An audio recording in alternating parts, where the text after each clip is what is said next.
side into how real world psychology works. And it gives you a snapshot, almost a gauge or a barometer on what's happening out there. First off, I don't want anything bad to happen to Barack Hussein Obama, because that's the only thing that could save the New World Order and the work they've done with this puppet to bring in this tyranny.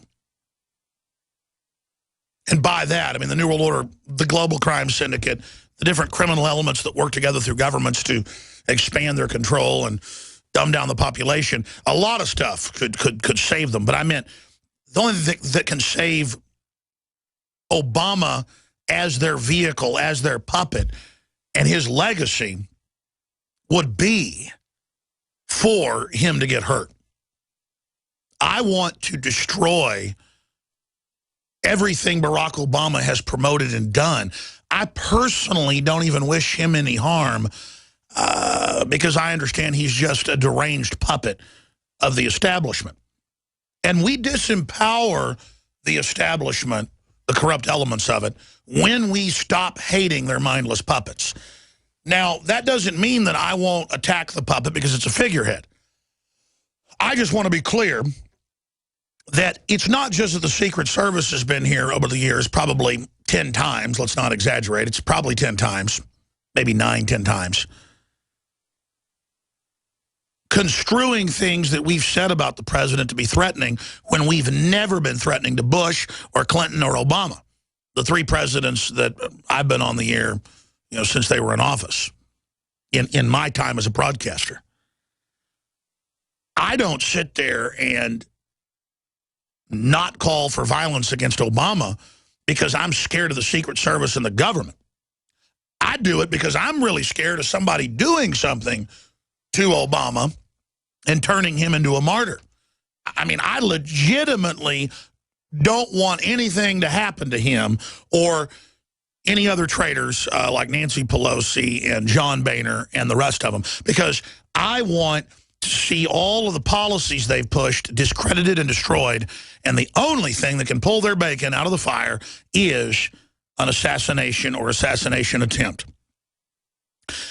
Remember a decade or so ago, the Taiwanese president got caught in a fake assassination attempt against himself, and they claimed the bullet grazed his leg in a parade, and it turned out that it was all fake and that he just cut himself, and it was staged by the Secret Service over there.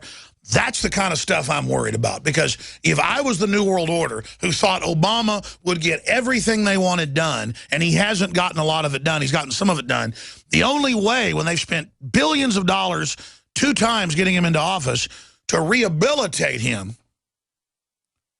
would be to have the image of him under attack. Now, I don't think these 2 people that scaled the walls, and one of them from Austin, Texas, who got in the front door of the White House, I don't think either one of these people are being sent in as government agents, as provocateurs, to then draw attention to the fact that there's no security at the White House when there's massive security. I don't think that's what's happening here. There are a lot of mentally ill people, and I've told the story a lot of times. Every time a crazy person jumps off the Empire State Building or the World Trade Center, the police would have to be stationed there for the next week because copycats would instantly go and try to kill themselves.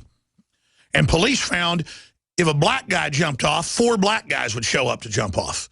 Or if an old white woman jumped off, 4 or 5 old white women would show up.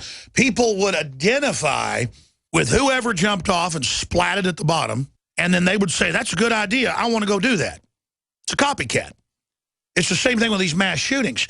All the system's got to do is wind up some mental patient, let them go do the shooting, we've proven that's happened before, and then hype the daylights out of it, and other screwballs will then go kill people. It's similar to death by cop, where people go and pull a gun on a cop in a major city. It'll end up being on the news, and then somebody the next day will go out and pull a gun on a cop. It's just so many people are so suggestible. This is only one part of the story. It's why I call it a Rosetta Stone, because through it we can learn so much about psychology. The bigger thing here is that they evacuated it both times. They're all over the news panting and hyperventilating like it's the end of the world. And oh my gosh, it's so scary. Oh my gosh, it's so dangerous. All they got to have is armed men at every door of the White House, which they have. And no one's going to get in there and do anything. Now, they've wanted to put barricades up around it because they're worried somebody will drive a truck of explosives into it. And let me tell you, with ISIS and the border being wide open and ISIS being a real terror group, that's a real possibility. But here's the deal. ISIS doesn't bite the hand that feeds it, as we covered in the first 30 minutes, and as Senator Rand Paul spoke a few days ago on the Senate floor. That's not going to happen. They won't even attack Israel. They're not attacking Saudi Arabia. They're not attacking Turkey. They're not attacking the U.S. now because they've been given 600 tons of weapons and are driving U.S. Army Special Forces armored trucks. Now, do you really think we just left those at bases for them to come get them? I predicted they'd let them have the Iraqi caches to do this before it happened. I study this every day, folks. I read the Jane's Weapons Quarterly. I talk to the military analyst. I talk to the former head of Special Forces, not one but two generals that were both the former heads of Special Forces. We have the sources, and we've known the whole battle plan of what they're doing for global destabilization for 4 years. But shifting gears again, this shows what a paper tiger the entire establishment is and how pathetically cowardly they are, that they're evacuating the White House and shaking in fear that a homeless military vet who served a whole bunch of tours and is obviously mentally ill, abused by this system. They didn't make you serve more than one tour in World War II. And let me tell you, it affected every World War II vet I knew that was in serious combat. How about 5 tours, 10 tours, 20 tours? A lot of these guys, though, have been in so many tours, they can't stop or they will freak out and implode. One treatment is to stay in. I don't know if my cousin's got any disorders or problems. He's completely normal and smart and wonderful guy and will come help you, fix a leak at your house at 2 a.m. if you need him to. But I'm not kidding. Somebody ought to write a book about him. 31 years in the Army, more than 20 combat tours. He's seen it all. Africa, Latin America, Asia, Iraq. I mean, I was like 10 years old. I'm 40 when he was a private in the Army going off to be in secret operations in the Middle East. I remember all of it. And he moved up to be about as high level as you can get before you're a enlisted officer. But I bet money, because sometimes he'll get out for a year. He's done that a few times. He goes right back. It's kind of like a Hurt Locker. Because that's all he knows. That's all he knows. That's who he is. And he operates really good for somebody who's 50-something years old, 51, 52 years old. If he's in better shape than I am, all those tours, all that combat, everything, it's just amazing. All right, we're going to come back, and I want to get to some other news, but I want to finish up and put bookends on this about the paper tiger of the invincible empire shaking in its boots over people climbing the fence. Meanwhile, we have Chinese nuke subs with cruise missile launchers off our shore.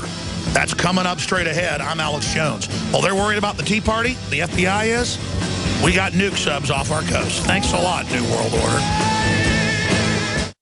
You've heard about the essential qualities of iodine when it comes to your well-being, and you've read the opinions of top experts regarding this good member of the halogen family. Still, reports indicate that iodine is absent in sufficient amounts from the daily lives of countless people worldwide. Now, our extra-strength new nascent iodine formula is here, Survival Shield X2, leading the way into the next generation of super high-quality nascent iodine. InfoWars Life Survival Shield X2 is derived from 200-plus million-year-old salt solutions found more than 7,000 feet below the Earth's surface. The result is a unique nascent iodine that is both concentrated and free of unwanted additives, genetically modified ingredients, and completely vegan. We even pre-screen our Survival Shield X2 iodine for radiation. Pure, clean, and sourced from deep within the Earth, X2 nascent iodine is available exclusively at InfoWarsLife.com, InfoWarsStore.com, or call 1-888-253-3139. This is Scottish John for Infowars.com. I know that most of you here in this commercial already know about the New World Order, eugenics, and all the other issues covered here at Infowars. The question is, do your friends and family know? If not, then I want to know why. Oh, I know it's tough to talk about this with some people. They might call you names, or they just want to talk about sports or soap operas. I say, so what? There's a battle going on out there right now. The ammunition is information, and the soldiers are you. It's time to transform your game from passive listening listener to active participant. We from Scotland have had our skin in this game for the greater part of the last 1,000 years, and I'm still fighting. If we don't all stand up right now, we're going to lose everything. The InfoWar is worldwide. Tell your friends about InfoWars and let them know that InfoWars doesn't print bull. It's real journalism and news backed up by